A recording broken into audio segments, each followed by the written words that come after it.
Thank you very much. And thank you very much for organizing this great webinar because of the reason that about 40% of women and about 30 to 35% of men suffer from the problem of sexual medicine. And if we look at a disease or a problem which is there very deeply ingrained in human beings, which affects relationships, psychologically, the whole human being as a whole, in such a massive population, which leads to so much of marital disharmony, and still people do not talk about it, do not discuss it, do not treat it as medicine. And this leads to so many, the previous slide please, this leads to so many issues because of which Dr. Neeraj Yadav, with of course the blessings of Dr. Alpesh, planned to create this great and beautiful program of 6 master classes, which would be spread across 15 days each. And at the end of 3 months, just by spending about 2 hours in 15 days, the whole of sexual medicine would be covered, which can be so beautifully utilized for our patients. In fact, if you ask me, very honestly, we never were perfectly trained for this line. But since we have been doing fertility treatment for the last 24 years, it became a situation where a lot of patients, young patients, educated patients with marital disharmony came to us. And they came to us with problems which actually were sexual. And then getting into this line, my wife is a gynecologist, I'm an andrologist, but then both of us treat sexual medicine. And getting into this line, we realized that such an interesting subject for everybody, all of us, is so much ignored by all of us. And therefore, it's most important for us to understand sexuality. So sexuality is a very interesting and a very complex and the most important driving force of human beings. And this has a component of relational, anatomical, physiological, psychological, development as we grow as a child, cultural. The way we culturally are brought up is the way our sexuality is. Sexuality in the West, sexuality over here in India, sexuality in the Middle East, sexuality in countries which are purely Islamic is very different. And all this is different because of the cultural beliefs. And most important, sexuality is completely relational. If your partner is different from you, then your sexuality also gets affected gravely. A lot of women who are hyposexual or have pain disorder, their husbands develop secondary erectile dysfunction, though they don't have actually erectile dysfunction. This is the way sexuality becomes relational. Next slide, please. Now I'd like to just bring in before this masterclass, and of course it's a part of desire, that there are 7 components of sexuality. And these 7 components are, number 1, gender identity. Gender identity would be I'm born as a man and my biological identity and my gender identity is that of a man. Then next comes orientation. My orientation is heterosexual. It is not homosexual, it is heterosexual. And along with that, my intention. These 3 things together give me a sexual identity on which my sexuality is dependent. And similarly, it is for every patient. Along with that, then we come to the sexual function. And the sexual function has a few components. And the sexual function has desire,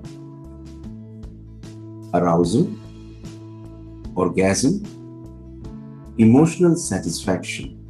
Now let us understand one small thing. All these things are completely related to our partner's sexuality. So it is not that it's a kind of a game where you don't play the game alone. It's a game where your partner plays the game with you. and you are in as good in this game depending on how your partner is.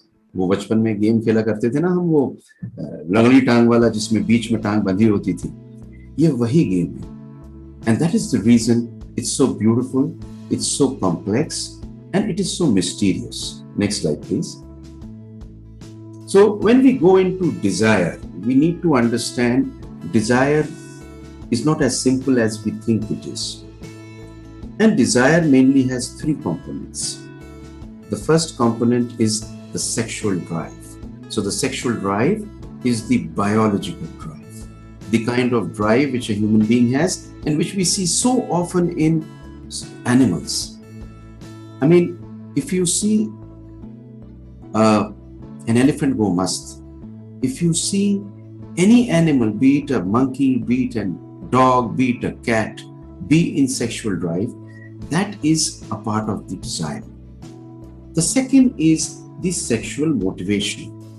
Now, supposing as a human being, you meet somebody who is very attractive, you have the innate sexual drive, and psychologically you feel this is the place for you. That's the moment where sexual motivation takes place. And the third is sexual wish. This is social. Now, please understand, you may be having a desire, but the desire is not everywhere. It is not in every relationship. It is not with every human being. It is not with every human being you know. This is because sexual wish is social. So three things get together: the sexual drive, the motivation, and the wish. And these three together bring in the desire. And this is produced by the endoneurocrine mechanisms. Next slide, please. Now, I would over here definitely like to say one small thing. People confuse love and desire. Love is very different from desire. Love is security. Desire is insecure. Love is when you together would like to create something as some time together, while desire is the unexplored. So what happens is we get so many patients who say we love each other phenomenally, but we do not have sex. We cannot live with each other, but we just initially did not have sex because of some problem, and now we don't want sex, which is not correct. So we cannot confuse love with desire. Now let us look at the endocrine network. Our brain has the prefrontal area, and in this area there is a lot of play of chemicals which goes on. So when a woman or a man sees a woman, when a woman sees a man, the first thing which rises in her is dopamine. And dopamine is like addicting, like, well, you could say cocaine. And it is so high that this dopamine is what is it when people say that desire is there. But this dopamine is controlled by a few hormones. So the hormones which lead to potentiation of dopamine are testosterone in man as well as the woman, melanocorticoids in man as well as the women, and estrogens and progesterogens directly affect the desire. But there are few drugs which actually decrease desire. These are prolactin, serotonin, and all the opioids or all the cannabinoids. So those people who take cocaine or take marijuana or use drugs, these people have normally an affected desire. So whatever anybody may say that after taking these drugs they have become crazy, but the story is different. They have affected desire. Next slide, please. So the sexual response cycle, the phase 2 is, which is important because after desire what would come in is the arousal. So the arousal which would come in them is which are the anatomical changes which happen during the after the desire, and these normally are vasocongestion in women, which leads to vaginal lubrication, clitoral tumescence, and labial color changes. There's increase in heart rate, blood pressure, respiratory rate, and a lot of muscles function differently. So arousal is a different thing. The human being knows that arousal is there, and arousal has psychological stimulation and also a physiological stimulation. And arousal takes place both in men and women, which is based on desire. And we are all discussing this today because further on, Dr. Deepak and Dr. Anita, along with me, are going to unravel the whole story of hyposexual female disorder, which is there in up to 40% of Indian women. My goodness, 40%. No disease is there in 40%. Though I won't call it a disease really, but I'll call it a situation which needs to be corrected in human beings for their relations. So that's the way normally the physiological and anatomical changes will take place after desire for arousal. Then of course, after this, which is out of the purview today, is the orgasm and the emotional satisfaction. But this whole is going to form the sexual response side. It's been so wonderful to have Dr. Anita Sham and of course Dr. Deepak with us. Dr. Deepak of course has his own style and Dr. Anita goes deep into the subject. पर मैं कभी कभी ये सोचता हूँ कि जो ये पेशेंट होता है फीमेल सेक्सुअल मेडिसिन वाला, ये इतना डरा हुआ, सब कुछ आया हुआ, आपसे बात ना करने वाला होता है कि मुझे एकदम से एक राहत इंदौरी साहब का एक शेर याद आया और बड़ा एप्ट होता है इस पे कि लोग हर मोड़ पर रुक रुक के संभलते क्यों हैं? इतना डरते हैं तो घर से निकलते क्यों हैं? नींद से मेरा ताल्लुक नहीं बरसों से, नींद से मेरा ताल्लुक नहीं बरसों से, ख्वाब आ आकर मेरी छत पे टहलते क्यों? Sexual medicine, patient of sexual medicine is, hypoactive sexual desire and sexual aversion disorder is extremely distressed. But still this person with distress cannot talk to you. So the evaluation, ye aapse dara hua hai. These people cannot come to you, they can't talk to you, and they expect you to talk to them.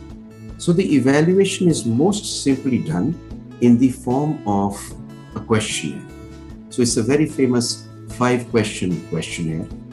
And the questionnaire is very simple. It should be with every gynecologist. And whenever she feels that this patient has a problem with hypoactive sexual desire, it is time that this questionnaire is given by the receptionist to the patient to fill in private. And the questions are, number 1, in the past, was your level of sexual desire or interest good or satisfying to you? Yes or no? Has there been a decrease in your level of sexual desire or interest? Are you bothered by your decrease in sexual desire or interest?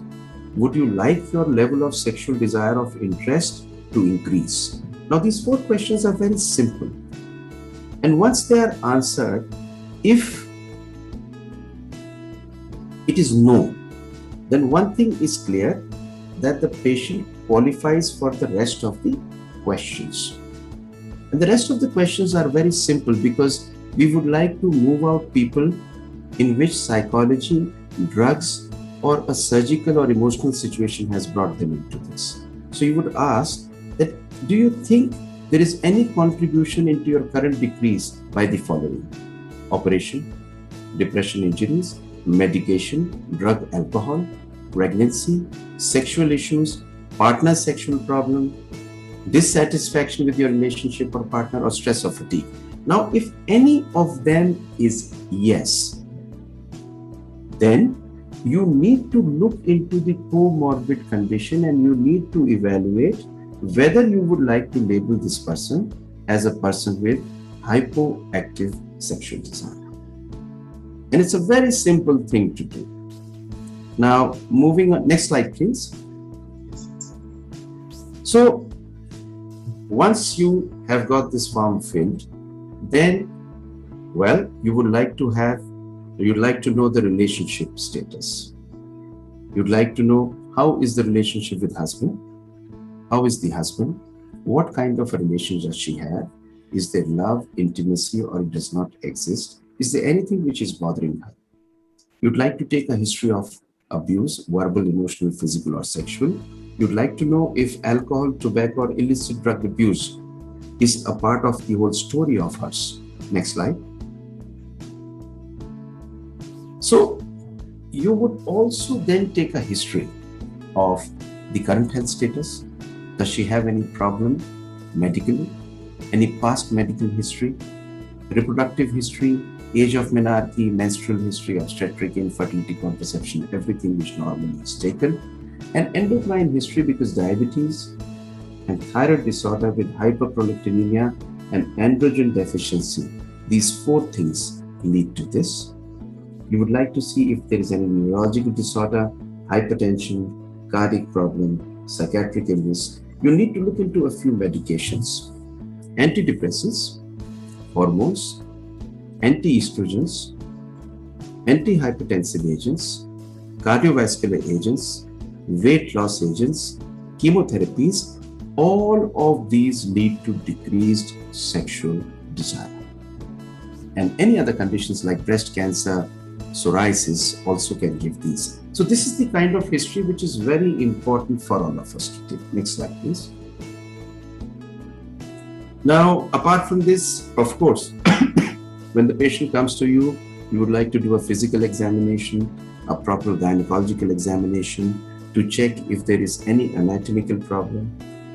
The tests are very few, but still, a few tests which could help us are those for diabetes, thyroid, prolactin, and testosterone. So these four tests, only four tests are there which would be needed.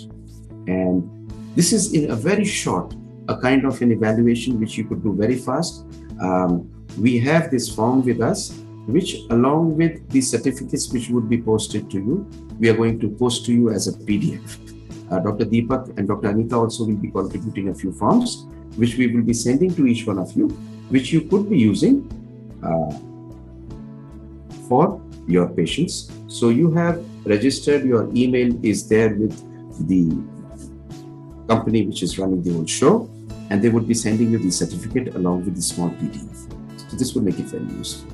Over to you, Apurva. Thank you. Yeah, thank you, sir. Sunil, sir, before we moving to the next question, sir, I just wanted to ask you, like in your previous slide, you have said that serotonin and dopamine, these have a effect on the desire.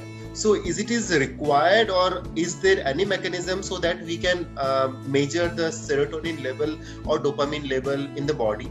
Or is it required, or it is not required? First thing. Number one, this is the dopamine level in the brain. Okay. It's not the blood dopamine level. Okay. It's the serotonin level in the synapses. It's not that level. And what can be measured is the testosterone level. So a testosterone level in the woman and the man becomes very important, because especially in men, if the testosterone level is low, then giving them testosterone can help them phenomenally in their sexual function. And women too, when it comes to drugs, I will discuss how testosterone can be given to women so that this problem of hypoactive sexual disorder can be solved. Prolactin, of course, is a test which needs to be done, and thyroid and diabetes helps us a lot. Thank you, sir. Thank you, sir. Dr. Sunil, I have one question. You have just for the 5 questions. It is for the screening, I understand.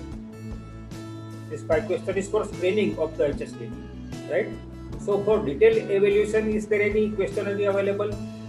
Those questionnaires I did not want to put up over here because that would be very long. And I'll print out the PDFs, and in fact, we'll prepare, as you had suggested to me, we'll prepare a PDF which we could send to every patient. Every doctor over here. Just briefly, you can say about that detailed questionnaire. Just few words about that. The detailed question would be about the drugs, the different drugs which are used. There would be a detailed about the kind of abuse which is there or not over there. It would be also about the hypertension, diabetes, all the problems which are present. in the patient. And apart from that, the sexual problems in details which could be asked. So this would be a questionnaire which you could give. Giving a questionnaire becomes very easy because asking questions from these women becomes very tough at times. Yeah. They don't talk to you and you could be spending about half an hour asking on one question.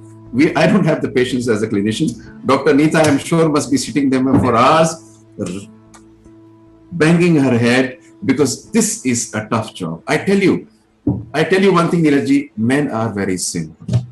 They run to you and tell you, I am distressed. There is something wrong with my Bobby. Please do something about it. There is distress. And he will, if you tell him, I am busy for 5 days, after the 6th day, he will be there at 9 o'clock in the morning. But when it comes to women, and you take their history, it takes you half an hour. And after half an hour, when you tell them, do you want to get it treated? She sits for about 2 minutes to give you that answer whether she wants to get it treated or not. It's a very tough job. So hats off to Dr. Anita, you for actually bearing with this patiently, but this is a tough line. Sir, over to you, Sunil sir, with a very important 2 drugs. One is the testosterone and second is the buspirone. This is very interesting because in, I think, about 5 minutes, Dr. Deepak Jumani has spoken what would be spoken in an hour. It has been done so well about all the drugs, and there is no doubt about it that febanserin is not the kind of drug which actually gives much results. DHEA is said to give results. I have not given it much, but hearing from you, I'm sure I'm going to start trying DHEA in all these patients. And injectable is absolutely a no-no. But testosterone gel, how I came to start using it is interesting. I had been using testosterone gel for a long time in hypogonadism, and especially in men who had the male menopause with a low testosterone level. And a lot of men who used to come to me, who always used to say, our mood is down, don't feel like working, don't feel like having sex. My situation is, I just don't like things now. And life has become boring despite having everything. So in these kind of men, if you got a testosterone level done, you would find that the testosterone level is low. And if you gave them testosterone, and of course, it was not depression which they had, a lot of these men have improved phenomenally. So it's a beautiful drug. Of course, there are some precautions which need to be taken. But all these patients I gave testosterone gel. So about 1.5 years or 2 years back, for these ladies who came to us with hyperactive sexual disorder, and I came across a couple of papers of testosterone and also understood this testosterone thing. We started giving them testosterone gel, and 300 micrograms is the dose normally for the patch. But gel is beautiful, and what we started giving them is one actuation. And we also went through literature, and one actuation was equivalent to about 12.5 milligrams of the gel. Now, the only issue, we went through the whole of literature. The only issue which this was that, first of all, when they read it was testosterone for use of men only, they would normally come back to us initially and discuss with us, but it was more important to explain to them in the beginning itself that this is testosterone, a male hormone. This male hormone is used for the sexual desire. It is the main hormone which enhances the dopamine in the brain to enhance the sexual desire. Once you have told them and you have given to them, we must have treated about 15 to 20 patients till now. And in most of these patients, the compliance was well. I think in one patient, we saw some hirsutism for which she had to stop. And on giving them to 3 to 6 months, especially those patients who had already understood maritally of having been counseled, the results of testosterone were good. Can I have the slide, please? Apurva. Yeah, sorry.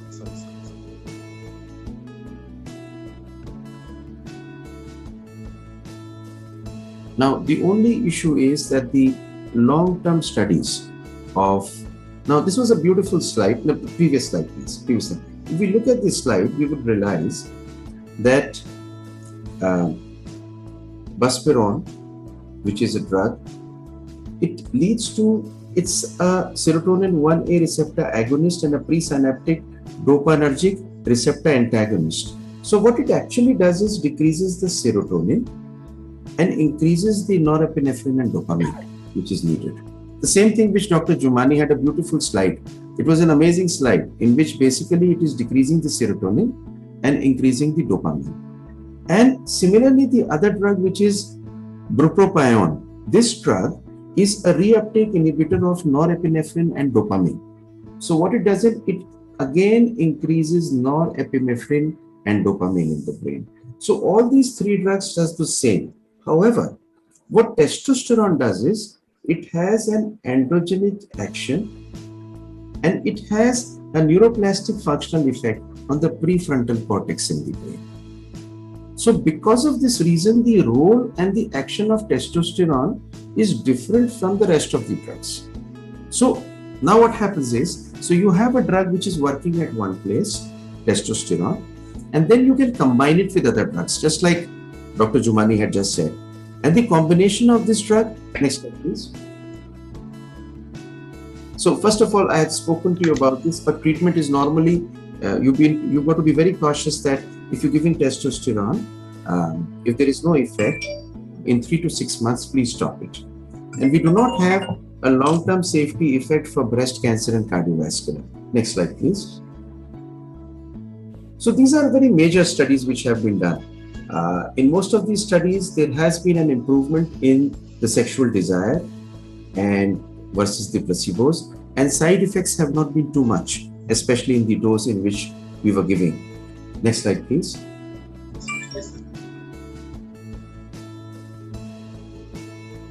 So over here, if you see, you have different combinations.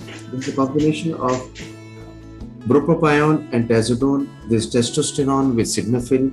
There is testosterone with buspirone. So these combinations are basically because of the fact that testosterone is acting on a different area and the other drugs are acting on another area. So these combinations in a lot of studies have shown to be better than placebos, but only after giving to a patient you would know whether it is working or not working well. I have used testosterone as a drug, and in a lot of patients it is very useful. Next slide, please.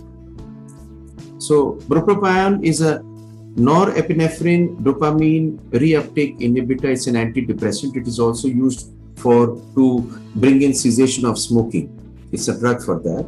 150 to 400 milligram per day is the dose. Side effects are there, and about a very large study of 2,400 people, about 10% had to stop the drug. But this drug is quite comfortable from what I have known. I've used this very little, but Dr. Jumani must have used it a lot, so he would give us a better idea of this drug. Next slide. Buspirone, of course, I have used because it's a very simply and a very cheap drug available in the market, and it's not expensive at all. Especially I have used in those patients who have anxiety. So as an anti-anxiety drug, if I have buspirone, 5 milligram 2 or 3 times a day, it's very well tolerable. There is very little difference. And I think this is a good drug to be used in those patients who have anxiety. Next slide, please. And that's about all the way I would summarize for the drug intake of these patients. Dr. Sunil, I just want to ask one question. Which type of patient you will put on testosterone or buspirone? Is there any particular class of patient you would like to put? Yes. I would normally, first of all, after taking a history, I would like to take an intelligent patient to be put on testosterone. A patient who basically understands that this drug may have side effects. Number 2, in case it doesn't function for 3 months, it would need to be stopped. I would look for a patient who doesn't have any kind of a breast cancer history in the family, or a patient who has some kind of a cardiovascular episodes happening with this patient, because I like to be very, very conscious of the side effects with these patients. And of course, from the very beginning, just like in this whole program we have spoken about, that we should be sure that the rest of the things like drug intake, medicine intake, family problems should not be there. It should be hypoactive sexual disorder where actually there is need for sex for these people. Sir, I just wanted to ask one question, Sunil sir. Is the dose of the testosterone for both the male and the females are the same? No, they are very different doses. For a woman, it is only one actuation, while for a man, it would be about 50 milligrams per day for hypogonadotrophic hypogonadism, which would actually be 2 actuations in the morning and 2 actuations in the evening. And in fact, let me be honest, 10 milligram is the dose, but what we get over here in India is Androtas gel. Now that gel has 12.5, and that's the reason we give 12.5. Okay. Why I am asking you, sir, because many a time when we prescribe, we got the dose of, basically we are using till now, most of us are using testosterone for the male partner, and the female is not very freely available in the market. That's why I was asking about this question. How to use gel? Yes. How to use this testosterone gel? Where it could be applied? So testosterone gel is, see, it's a bottle. The moment you press, whatever comes out is one actuation. One thing, it's a beautiful question because it is not to be used on the genitals. It is to be used on the skin. It could be the arm, it could be the abdomen, but it is to be used on the skin and let to dry. So it's very important, and of course, the patient has to be told it is not to be used on genitals. They have a very, very strong issue that they have to take it and use it on genitals, especially the men. Men feel that whatever they rub, Aladdin ka chirag jalega. So एक अजीब सी चीज है. That is the reason that I always feel that even women and men have to be told that it is to be used on an unabraded skin, which is healthy. Sir, here is daily or testosterone gel in which dose? Daily or how Daily. much? It's a daily dose. Okay. It's a daily dose, single actuation to be used. Okay. And how to monitor such type of patient?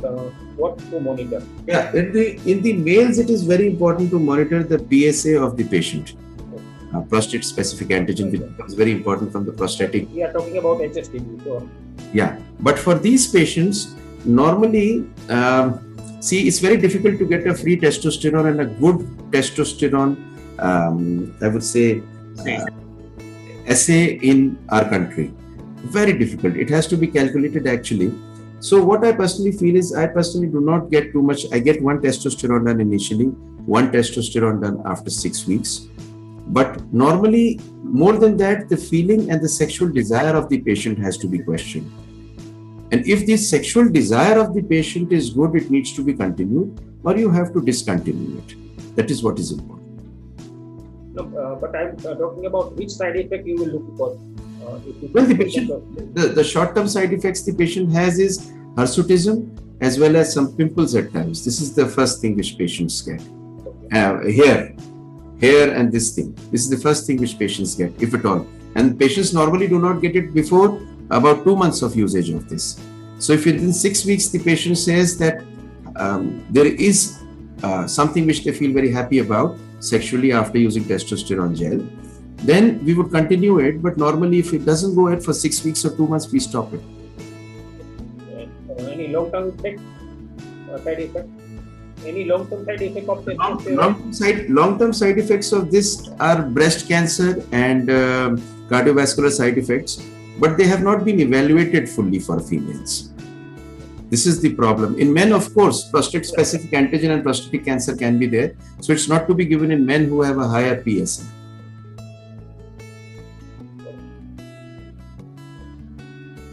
So now we move to next question for Dr. Anita. Neeraj sir, actually the technical people are saying that it's already we have crossed the time. Okay. So I think before doing that, can we have the interesting, because I think we almost cover each and everything. Can we have a very interesting session in a very short about the very interesting cases in just a few lines from each and everybody of the faculties? And one more thing, that we have got 134 questions till now, but I have read each and every one them, and luckily our faculties answered almost everything about that which is related to the topic. So we are don't going into the each and every questions because we already covered that. Can And you sir, stop the slide share, please? yeah, yes, sorry. Yes, sir. So Neeraj sir, can we go that session where we can have that? Over to you, Jindal sir. We actually, it's very crazy because such beautiful cases have been said. Dr. Jomani had so many slides, he has so much to share. But we, most of the times, since we treat fertility, a lot of patients come to us whose fertility is there, which is sexual in nature. So we get a lot of patients when they do not have a child, and they would come to you and say, we don't have a child for a long time. You check up everything and you find and you realize that everything is great with them. You take a history and you realize that they do not have sex. So a recent patient I will talk about, but there's so many patients. This patient came to us that, well, there was ovulation problem, and she gave a history that she just does not want to have sex. And because of that, her husband and her relationships have gone haywire. She started suspecting that he has relationships with other women, and she's become angry towards him.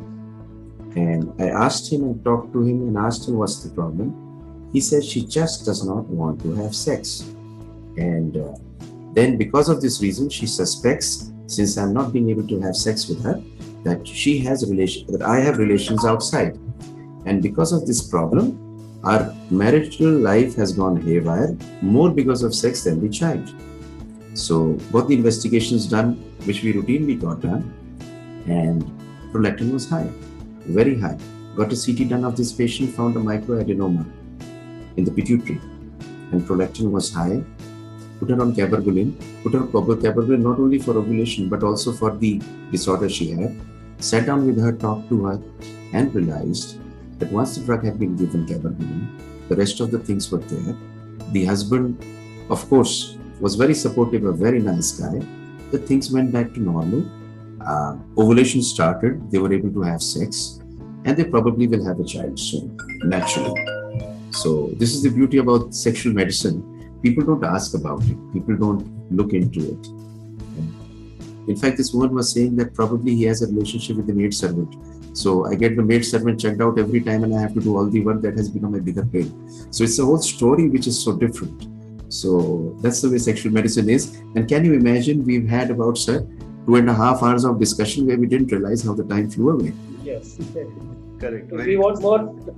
Yes. We want more. Minutes, if you could give me. Yes. If it is possible, 10 more minutes. No, because it's very late. Apurva, should we wrap up, sir? Sir, there were two things which Dr. Neeraj, I just wanted to talk over here. Since you and I had decided that we are going to, you are giving, and the committee is giving a certificate to everybody who has attended. Yes. So when that certificate is given, I would also request Dr. Anita and Dr. Deepak we were planning to create a small booklet of the questionnaires which every doctor should give to their patients, which will be very useful. So if we could formulate it in the next 2 days, and that ebook could be sent, or that PDF could be sent to every doctor with the certificate, I think that would be very useful. Yeah. And could you please announce the next program which we have, Dr. Neeraj? Our next program is on 23rd of April, 6 p.m. And we will send the link and everything to all attendee by the mail. Along with the certificate, we will send the details so they can go our next program. Okay? And our next program is on the orgasmic disorder.